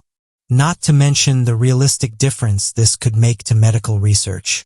Louth believes this research could help rehabilitation after a stroke or other acute brain damage where synaptic connections are lost. So what's next for this research? The University of Copenhagen scientists are now aiming to keep the sample alive for longer, with the next milestone being 10 days. It will not be long until this research begins to have a tangible impact upon medicine. What do you make of these fascinating discoveries? For years now, people have been asking what would happen to religion if we found proof of aliens. If researchers found proof of a hyper-intelligent life form responsible for the creation of life as we know it, it's fair to say that it would have a major impact on religions worldwide. As of right now, space agencies, along with scientists and researchers, have said that we haven't found any signs of intelligent life forms. Although it's important to note that NASA are currently investigating mysterious flying crafts that have been observed by military officials, noting that as of right now, they're not sure how these crafts are able to do what they do. This is an interesting leap forward, as in previous years NASA hasn't been very open to the idea of this topic. Just a few years ago, NASA turned to theologians, those who study the nature of God, religion, and religious beliefs, in order to help them assess and understand what would happen if we ever found proof of extraterrestrials somewhere else in the universe. Although headlines are being shared around on social media at the moment, this study was actually conducted back in 2015 and went on until 2018, with the project being called The Societal Implications of Astrobiology. The idea was simple. How would religious people react if they were told that scientists had found proof of extraterrestrial life? In order to carry out this study, NASA had invested over $1 million into the program. Some of those who were involved in the program were priests, rabbis, and Islamic scholars, and NASA said that they were interested to see what results would come from this, saying what would be the implications of finding advanced life forms outside our planet, even if this was at a microbial level. This has led to some interesting discussions, with some saying that perhaps God is an advanced life form that travels to distant galaxies and sees them with life, an idea that has been played out various times in TV shows and movies. Other people have been looking into these discussions more deeply and have said it's strange how these organizations are starting to open up to this idea. After all, they've hardly been vocal about these subjects in the past, and this has led some to say that they could be making a big announcement soon. One user said the following: "For the last few months, has anyone noticed that we've been seeing a lot of these sorts of headlines?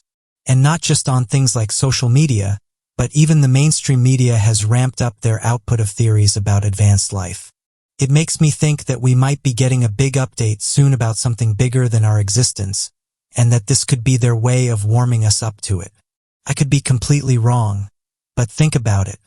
When have companies like NASA and the mainstream media ever been this interested in life outside our planet, and also things like mysterious flying aircrafts? It makes you wonder what they know. Also, people share this idea that we're alone in the universe and being extremely close-minded. The fact that we've only sent rovers to one planet, one moon, and one asteroid in a universe that contains hundreds of billions of galaxies and over 700 quintillion planets really shows you how little we know. Scholars also stated that the Quran contains an interesting passage that reads as follows: "And among his signs is the creation of the heavens and the earth, and the living creatures that he scattered through them." End quote. This has led some to theorize that this could point to there being life outside of Earth. The Reverend Dr. Andrew Davidson, a priest and theologian at the University of Cambridge, who has a doctorate in biochemistry from Oxford, was among the 24 theologians who took part in this experiment. He said the following: "Religious traditions would be an important feature in how humanity would work through any such confirmation of life elsewhere. Because of that, it features as part of NASA's ongoing claim to support work on the societal implications of astrobiology, working with various partner organizations, including the Center of Theological Inquiry at Princeton. Non-religious people also seem to overestimate the challenges that religious people would experience if faced with evidence of alien life. If we are the products of creation, why couldn't we have life evolving on other planets as well? There's nothing that says otherwise. End quote. Not everyone was happy with NASA spending over $1 million on this project. In fact, the Freedom from Religious Foundation reached out to NASA and asked them to revoke the grant, along with the study, saying that they would take this further and even look into suing them if NASA didn't comply. The Freedom from Religious Foundation made it clear that this study was a waste of money, saying that NASA shouldn't be questioning belief systems. The foundation said the following: science should not concern itself with how progress will impact faith-based beliefs. End quote. Interestingly though, back in 2008, the Vatican's chief astronomer said that there's no problem with asking these sorts of questions, and said that there's no conflict between believing in God and the possibility of extraterrestrial brothers. Reverend Fune said the following: in my opinion, this possibility of life on other planets exists. How can we exclude that life has developed elsewhere? He was then asked what life he was referring to, or whether he thought that there could be beings similar to humans or more advanced on other planets. He responded with the following: certainly, in a universe this big, you can't exclude this hypothesis. End quote. Albert Mohler, who is the president of Southern Baptist Theological Seminary, was asked his opinions on whether aliens exist. He said the following: the answer is no, speculative. We have no reason to believe there's any other story out there. There is nothing in Scripture that says there can't be some form of life elsewhere, but what we were told is that the cosmos was created in order that on this planet Jesus Christ, in space and time and history, would come to save the sinful humanity. End quote. So what do you guys make of this announcement? And how do you think people would react if we found proof of advanced life forms?